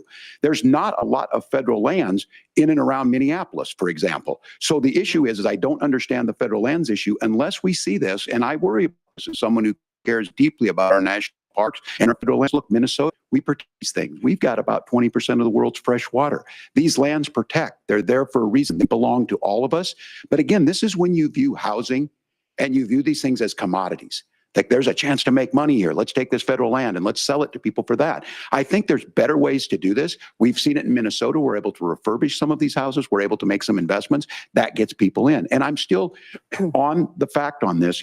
Economists, Senator Vance, you said you don't like the economists. Which economists are saying that it is immigrants that's adding to the cost? Governor, your time is up. But Senator, on that point, I'd like for you to clarify. There are many contributing factors to high housing costs. What evidence do you have that migrants are part of this problem? Well, there's a Federal Reserve study that we're happy to share after the debate. We'll put it up on social media, actually, that really drills down on the connection between increased levels of migration, especially illegal immigration, and higher housing prices. Now, of course, Margaret, that's not the entire driver of higher housing prices. It's also the regulatory regime of Kamala Harris. Look, we are a country of builders. We're a country of doers. We're a country of explorers.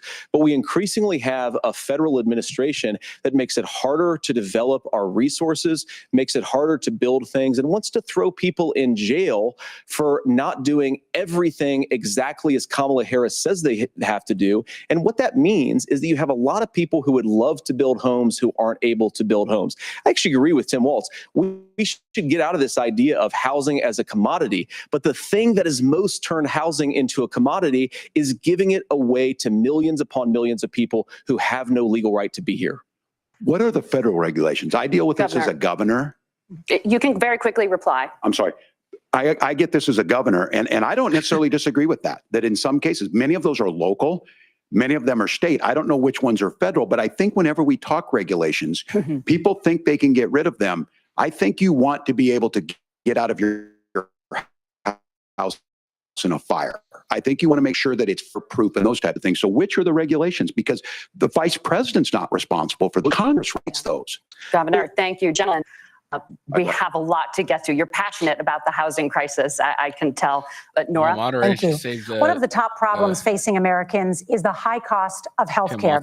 Senator Vance, at the last presidential debate, former President Trump was asked about replacing the Affordable Care Act. In response, he said, I have concepts of a plan. Since then, Senator, you've talked about changing how chronically ill Americans get health insurance. Can you explain how that would work? And can you guarantee that Americans with pre-existing conditions won't pay more? I'll give you 2 minutes. Well, of course, we're going to cover Americans with pre-existing conditions. In fact, a lot of my family members have gotten health care. I believe, members of my family actually got private health insurance, at least for the first time, switched off of Medicaid onto private insurance for the first time under Donald Trump's leadership. And I think that, a lot of people have criticized this concepts of a plan remark. I think it's very simple common sense. I think as Tim Walz knows from 12 years in Congress, you're not going to propose a 900-page bill standing on a debate stage. It would bore everybody to tears, and it wouldn't actually mean anything because part of this is the give and take of bipartisan negotiation. Now, when Donald Trump was actually president, and again, he has a record to be proud of, prescription drugs fell in 2018 for the first time in a very long time. Under Kamala Harris's leadership, prescription drugs are up about 7%. Under Donald Trump's entire 4 years, they were up about 1.5%.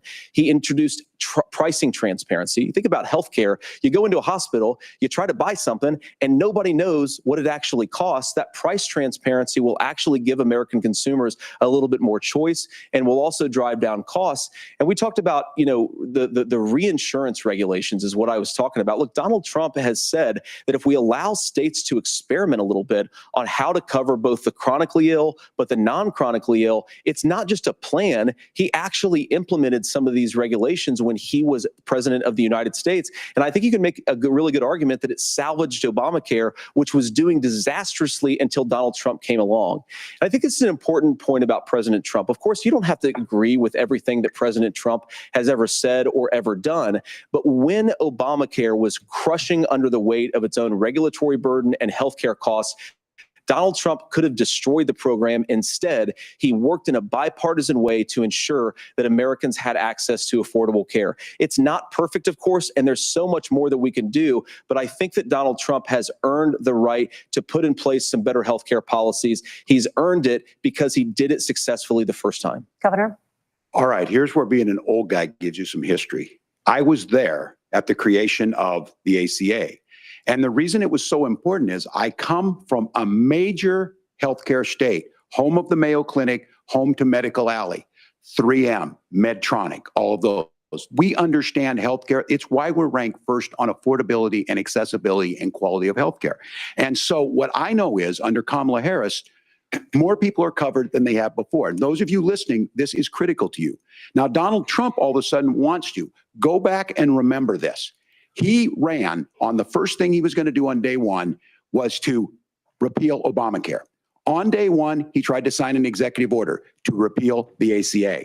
He signed on to a lawsuit to repeal the ACA, but lost at the Supreme Court. And he would have repealed the ACA had it not been for the courage of John McCain to save that bill. Now, fast forward, what that means to you is you lose your pre-existing conditions. If you're sitting at home and you got asthma, too bad. If you're a woman, probably not. Broke your foot during football, might kick you out. Your kids get kicked out when they're 26. Kamala Harris negotiated drug prices for the first time with Medicare. We have 10 drugs that will come online, the most common ones that'll be there. But look, this issue, and when Donald Trump said, I've got a concept of a plan, it cracked me up as a fourth grade teacher because my kids would have never given me that. But what Senator Vance just explained might be worse than a concept, because what he explained is pre-Obamacare. And I'll make this as simple as possible because I have done this for a long time. What they're saying is, if you're healthy, why should you be paying more? So what they're going to do is let insurance companies pick who they insure, because guess what happens? You pay your premium, it's not much. They figure they're not going to have to pay out to you. But those of you a little older, gray, got cancer, you're going to get kicked out of it. That's why the system didn't work. Kamala Harris will protect and enhance the ACA. Governor, thank you. Senator, you have not yet explained how you would protect people with pre-existing conditions or laid out that plan. Well, look, we currently have laws and regulations in place right now that protect people with pre-existing conditions. We want those regulations in place, but we also want to make the health insurance marketplace function a little bit better. Now, what Governor Waltz just said is actually not true. A lot of what happened, and the reason that Obamacare was crushing under its own weight, is that a lot of young and healthy people were leaving the exchanges. Donald Trump actually helped address that problem, and he did so in a way that preserved people's access to coverage who had pre-existing conditions. But again, something that these guys do is they make a lot of claims about if Donald Trump becomes president, all of these terrible consequences are going to ensue. But in reality, Donald Trump was president. Inflation was low. Take-home pay was higher, and he saved the very program from a Democratic administration that was collapsing and would have collapsed absent his leadership. He did his job, which is govern in a bipartisan way and get results, not just complain about problems, but actually solve them. Governor, did enrollment under the Affordable Care Act go up under the Trump administration? It's higher now that we've seen it go up. Look, people are using it. The system works. And the question about this of young people or whatever, that's the individual mandate piece of this. And Republicans fought tooth and nail saying, well, Americans should be free to do this. Well, then what happens? So you think the individual mandate's a good idea? I think the idea of making sure the risk pool is broad enough to cover everyone, that's the only way insurance works. When it doesn't, it collapses. You are asking pre-ACA where we get people out. Look, people know that they need to be on health care. People expect it to be there. And when we are able to make it, and we are making it this way, when we incentivize people to be in the market, when we help people who might not be able to afford it, get there. Make sure then when you get sick and old, it's there for you. Because I heard people say, well, I don't want to buy into Medicare or whatever. Good luck buying health care once you get past 70. So look, the ACA works. We can continue to do better. Kamala Harris did that. The way she made everything better was negotiating those 10 drugs on Medicare for the first time in American history. Thank you. Margaret. Can I address that? I apologize. We're out of time. We have a number of subjects to discuss. Margaret. Let's talk about families in America. There is a child care crisis in this country, and the United States is one of the very few developed countries in the world without a national paid leave program for new parents. Governor Waltz, you said that if Democrats win both the White House and Congress, this is a day one priority for you. How long should employers be required to pay workers while they are home taking care of their newborns? You have 2 minutes. Yeah, well, that's negotiable, and that's what Congress worked. But here's what the deal is. Americans sitting out there right now, you may work for a big company. Look, we're home in Minnesota to some of the largest Fortune 500 companies. Kamala Harris knows that in California. Those companies provide paid family and medical leave. One is, I think they're moral and they think it's a good thing, but it also keeps their employees healthy. We in Minnesota has to pay family and medical leave. You have a child, and I had to go back to work 5 days after my kids were born. This allows you to stay home a certain amount of time. What we know is that gets the child off to a better start. The family works better. They stay in their employer. We get more consistency in that. So Kamala Harris made it a priority. We implemented Minnesota, and we see growth. That become a pro-business state. But negotiations on it, and those big companies are able to offer it. Those of you out there who don't have it, just imagine what happens if you get cancer or your child gets sick. We know what happens. You end up staying home. In some cases, that means no paycheck because you've got no protection on that. This is the case of an economy that Donald Trump has set for the wealthiest amongst us. He's willing to give those tax breaks to the wealthiest. He's willing to say, bust those unions up, do whatever. What we're saying is the economy works best when it works for all of us. And so a paid family medical leave program, and I will tell you, go to the families or go to the businesses and ask them. As far as childcare on this, you have to take both the supply and the demand side. You can't expect the most important people in our lives to take either our children or our parents to get paid the least amount of money. And we have to make it easier for folks to be able to get into that business and then to make sure that folks are able to pay for that. We were able to do it in Minnesota, and I'm still telling you this. We were listed as the best state. We're still in crisis on this. A federal program of paid family medical leave and help with this will enhance our workforce, enhance our families, and make it easier to have the children that you want. Governor, your time is up. Senator, do you support a national paid leave program? And if so, for how long should employers be mandated to pay their employees while they are home taking care of their newborn? You have 2 minutes. Yeah, well, first of all, Margaret, a number of my Republican colleagues and some Democrats, too, have worked on this issue. And I think there is a bipartisan solution here because a lot of us care about this issue. I mean, look, I speak from this very personally because I'm married to a beautiful woman who is an incredible mother to our 3 beautiful kids, but is also a very, very brilliant corporate litigator. And I'm so proud of her. But being a working mom, even for somebody with all of the advantages of my wife, is extraordinarily difficult. And it's not just difficult from a policy perspective. She actually had access to paid family leave because she worked for a bigger company, but the cultural pressure on young families and especially young women, I think makes it really hard for people to choose the family model they want. A lot of young women would like to go back to work immediately. Some would like to spend a little time home with the kids. Some would like to spend longer at home with the kids. We should have a family care model that makes choice possible. And I think this is a very important substantive difference between Donald Trump and Kamala Harris's approach. I mean, look, if you look at the federal programs that we have that support paid family leave right now, the Community Development Block Grant, and there's another block grant program that spends a lot of money from the federal government. These programs only go to one kind of childcare model. Let's say you'd like your church maybe to help you out with childcare. Maybe you live in a rural area or an urban area and you'd like to get together with families in your neighborhood to provide childcare in the way that makes the most sense. You don't get access to any of these federal monies. We want to promote choice in how we deliver family care and how we promote childcare, because look, it is unacceptable.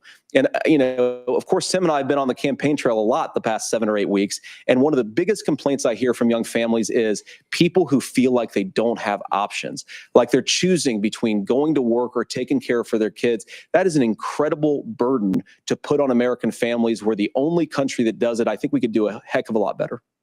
Senator, thank you. You have also said, Senator Vance, many things about the American family. The Federal Reserve says parents will spend nearly as much on childcare as they do on housing each month. So I want to get your thoughts on this. President Trump recently said, as much as childcare is talked about as being expensive, it's relatively speaking not very expensive compared to the kinds of numbers we'll be taking in. Is President Trump committed to the $5,000 per child tax credit that you have described? You have 1 minute. Well, what President Trump said, Margaret, I just want to defend my running mate here a little bit, is that we're going to be taking in a lot of money by penalizing companies for shipping jobs overseas and penalizing countries who employ slave laborers and then ship their products back into our country and undercut the wages of American workers. It's the heart of the Donald Trump economic plan. Cut taxes for American workers and American families. Cut taxes for businesses that are hiring and building companies in the United States of America, but penalize companies and countries that are shipping jobs overseas. That's the heart of the economic proposal. And I think what President Trump is saying is that when we bring in this additional revenue with higher economic growth, we're going to be able to provide paid family leave, childcare options that are viable and workable for a lot of American families. Can you clarify how that will solve the childcare shortage? Well, because as Tim said, a lot of the child care shortage is we just don't have enough resources going into the multiple people who could be providing family care options. And we're going to have to, unfortunately, we're going to have to spend more money. We're going to have to induce more people to want to provide child care options for American families, because the reason it's so expensive right now is because you've got way too few people providing this very essential service. Thank you, Senator. Governor Walz, your ticket also has some child care tax credit proposals. Do you think Congress will agree to the $6,000 credit for newborns and $3,000 credit for children over the age of 6, as your campaign has promised? Is that realistic? Well, if these members of Congress are listening to anybody, I can tell you, and this is the biggest issue. Everybody listening tonight knows. I mean, I'm sure they were shocked to hear it's not that expensive. And let's be clear, whether it's $5,000 or $6,000, that pays you about 3 or 4 months. Let's be clear of where we're at on this. It's because we got out of an imbalance on this. We thought we were going to get by not paying people. I don't think Senator Vance and I are that far apart. I'm not opposed to what he's talking about on options. We've done scholarships types of things. I think we need to be open to making the case.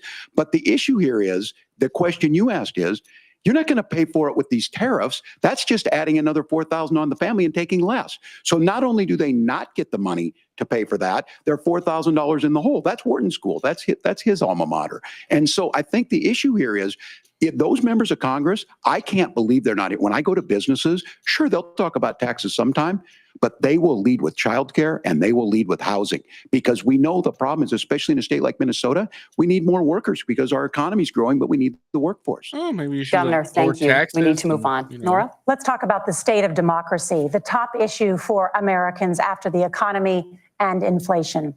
After the 2020 election, President Trump's campaign and others filed 62 lawsuits contesting the results. Judges, including those appointed by President Trump and other Republican presidents, looked at the evidence and said there was no widespread fraud. The governors of every state in the nation, Republicans and Democrats, certified the 2020 election results and sent a legal slate of electors to Congress for January 6th.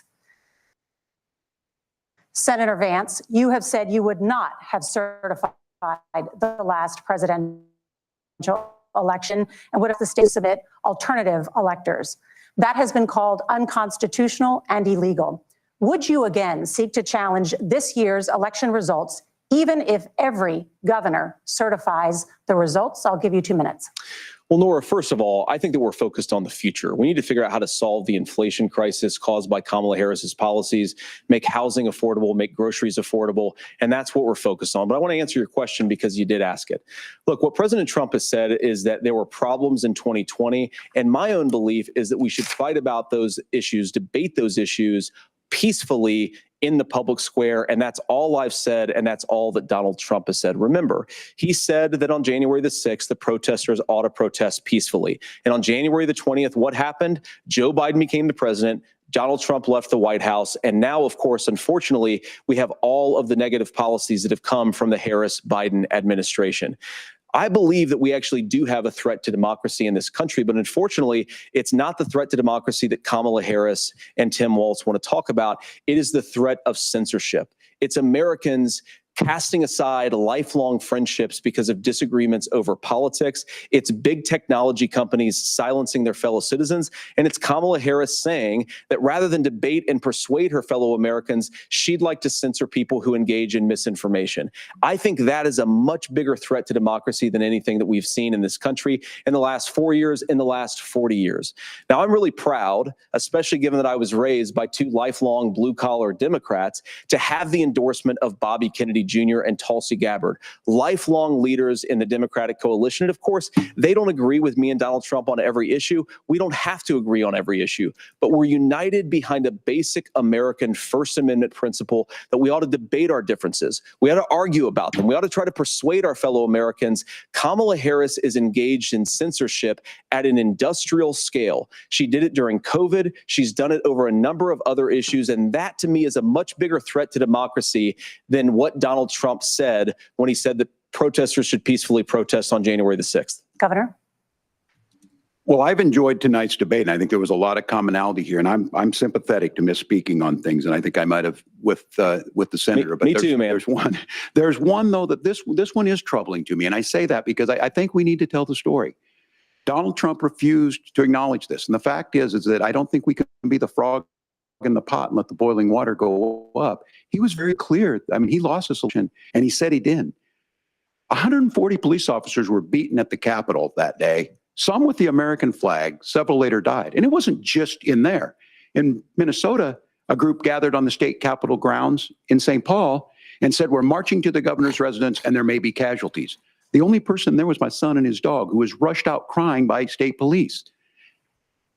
That issue, and Mike Pence standing there as they were chanting, hang Mike Pence. Mike Pence made the right decision. So, Senator, it was adjudicated over and over and over. It wasn't actually. I worked with kids long enough to know, and I said as a football coach, sometimes you really want to win, but the democracy is bigger than winning an election. You shake hands, and then you try and do everything you can to help the other side win. That's what was at stake here. Now, the thing I'm most concerned about is the idea that imprisoning your political opponents, already laying the groundwork for people not accepting this. And a president's words matter. A president's words matter. People hear that. So I think this issue of settling our differences at the ballot box, shaking hand when we lose, being honest about it, but to deny what happened on January 6th, the first time in American history that a president or anyone tried to overturn a fair election and the peaceful transfer of power. And here we are 4 years later in the same boat. I will tell you this, that when this is over, we need to shake hands this election, and the winner needs to be the winner. This has got to stop. It's tearing our country apart. Margaret? Senator Vance, did you want to respond to that?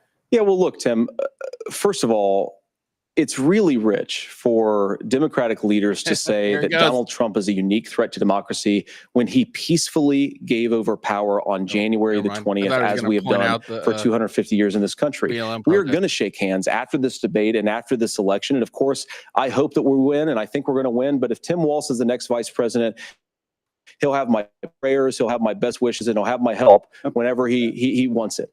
But we have to remember that for years in this country, Democrats protested the results of elections. Hillary Clinton in 2016 said that Donald Trump had the election stolen by Vladimir Putin because the Russians bought like $500,000 worth of Facebook ads.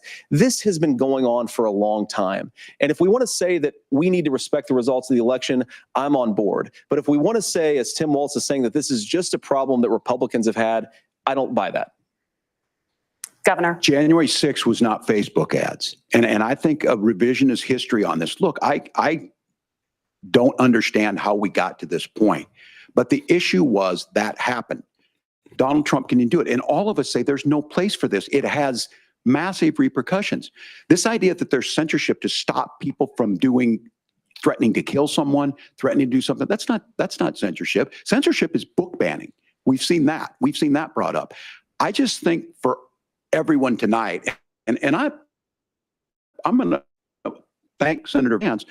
I think this is the conversation they want here. And I think there's a lot of agreement. This is one that we are miles apart on. This was a threat to our democracy in a way that we had not seen.